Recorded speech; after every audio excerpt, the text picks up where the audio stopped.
ক্যানভাসের সকলকে স্বাগতম। আমরা ঢাকা বিশ্ববিদ্যালয়ের 24-25 সেশনে আসা একটি ট্রিকি কোয়েশ্চেন দেখব, যে এই কোয়েশ্চেনটা আসলে নর্মালি সলভ করতে গেলে অনেক সময় লাগে। আমরা খুব দ্রুত এটা সমাধান করার একটা বুদ্ধি দেখব, যেটা কীভাবে দ্রুত সমাধান করা যায় পরীক্ষা হলে। তো এখানে তিনটি ভেক্টর দেওয়া আছে এবং একটা ইকুয়েশন দেওয়া আছে, a into vector a plus b into vector b plus c vector সমান নাল ভেক্টর। তার মানে এই সাইডের ভেক্টরগুলো যখন আমি ক্যালকুলেট করব, আই ক্যাপ জে ক্যাপ কে ক্যাপের সহগ কত থাকবে? 0 থাকবে, কারণ ওই সাইডে কি ভেক্টর আছে? নাল ভেক্টর আছে।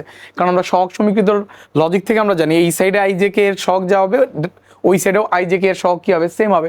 তাহলে ফুল অঙ্ক না করে আমরা আই ক্যাপের সহগ ম্যাচ করে অঙ্কটা করার চেষ্টা চালাবো। সবসময় যে পারা যাবে ব্যাপারটা এরকম নয়। এই অঙ্কে আমরা ট্রাই করে দেখি যেটা কীভাবে ট্রাই করতে হয়। a ইন্টু ভেক্টর এ, তাহলে ভেক্টর এ কে যদি এ দ্বারা গুণ করি তাহলে কি আসবে? 6a I cap minus 8a J cap. আমরা শুধু আই ক্যাপের সহগ লিখতে চাইতেছি, এ হচ্ছে 6a, আই ক্যাপ লিখলাম না কারণ সবগুলো থেকে আই ক্যাপ আসবে। বি দ্বারা যদি এটা গুণ করি তাহলে কি আসবে? মাইনাস 8b আই ক্যাপ, তাহলে মাইনাস 8b লিখলাম। আর এখান থেকে কত আসবে? প্লাস সি, ওইটার সাথে কিন্তু কোনো ধরনের কোনো স্কেলার ধ্রুবক নাই, তাহলে সি এর মতো থাকলে এখান থেকে কত আসবে? 26 প্লাস 26। এই সবগুলার সহগ কি ছিল? I cap. সেমভাবে চাইলে আমরা যেটা লিখতে পারি, তো কে তো নাই, সেমভাবে যেটা লিখতে পারি, আপাতত লিখতেছি না। এখন আমাদের যেটা বোঝা দরকার, ডান সাইডে কি ভেক্টর আছে? নাল ভেক্টর আছে। তাহলে আই ক্যাপের সহগ মাস্ট বি কত আসবে? 0। তাহলে এখন আমরা অপশন টেস্ট করে দেখলেই তো পারি যে কার জন্য এই ভ্যালুটা কি আসে? 0 আসে। তাহলে তো অঙ্ক তাড়াতাড়ি সলভ হয়ে যাবে, এত কষ্ট করা লাগবে না। তো এইখানে দেখেন, ফার্স্টেরটা যদি আমি চেক করি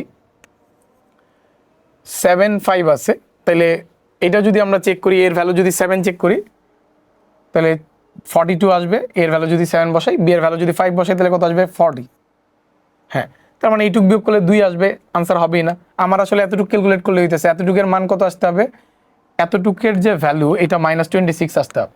আরও ব্যাপারটা সহজ করে নিই, এইটুকের ভ্যালু -26 আসলেই কি আসবে? 0 আসবে। এটা মাথায় আমরা সেট করে রাখছি। তো এখন যদি আমরা ক্যালকুলেট করতে থাকি তাহলে এই সেকেন্ডারটা হিসাব করলে কি আসে? 5 যদি বসাই এখানে আসবে 30 মাইনাস বি এর জায়গায় যদি 7 বসাই তাহলে কত আসতেছে? 56। তার মানে অলরেডি কত চলে আসছে? 26। তার মানে এইটা আনসার হওয়ার একটা চান্স আছে, নট নেসেসারিলি এইটাই আনসার, কারণ আমরা তো টোটাল ক্যালকুলেশন করতেছি না, অপশন টেস্ট করতেছি। এমন যদি হয় অন্য কোনোটার জন্য এই যোগফল 0 হয়ে যায়, তাইলে কিন্তু বি এরটাও আবার কি করা লাগবে? হিসাব করা লাগবে। তাহলে এই জন্য আমরা আসলে চেক করতেছি যে বাকিগুলোর জন্য কি অবস্থা। তাহলে এর ভ্যালু যদি এখানে 5 বসাই তাহলে কত আসছে? 30 মাইনাস বি এর ভ্যালু যদি এখানে 8 বসাই 64, কারণ -26 আসার কোনো চান্স নেই, -34 আসবে। তার মানে সিও আনসার হবে না। লাস্ট এই মান যদি 3 বসাই তাহলে কত আসতেছে? 18 মাইনাস বি এর ভ্যালু যদি 7 বসাই তাহলে 7 × 8 56 আসবে। তো এখান থেকেও কত আসার চান্স নেই? 26 আসার চান্স নেই। এখান থেকে কত আসতেছে?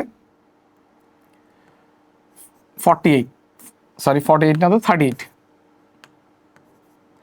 -38। তার মানে 26 আসার চান্স নেই, এটা এমনিই বোঝা যায়।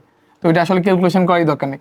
এখন দেখেন আমাদের ভাগ্য ভালো, 4টার মধ্যে একটাই মাত্র কি আসছে? 0 আসছে, আয়ের সহগ ম্যাচ করার কারণে।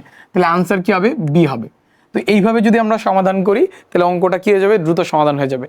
এই ধরনের ট্রিক্স যদি আপনি বুঝতে চান তাহলে আমাদের ভেক্টর যে লেকচার ক্লাস আছে, এই লেকচার ক্লাস দেখতে পারেন। লেকচার ক্লাসে কীভাবে এমসিকিউ অ্যাপ্রোচ করতে হয় এগুলো খুব ভালোভাবে দেখানো হয়েছে। এই ভিডিওর কমেন্টে ওই লেকচার ক্লাসের লিঙ্কটা দেওয়া থাকবে, চাইলে আপনারা ওইখান থেকে ডিটেলস ক্লাস করে নিতে পারেন। ধন্যবাদ সবাইকে।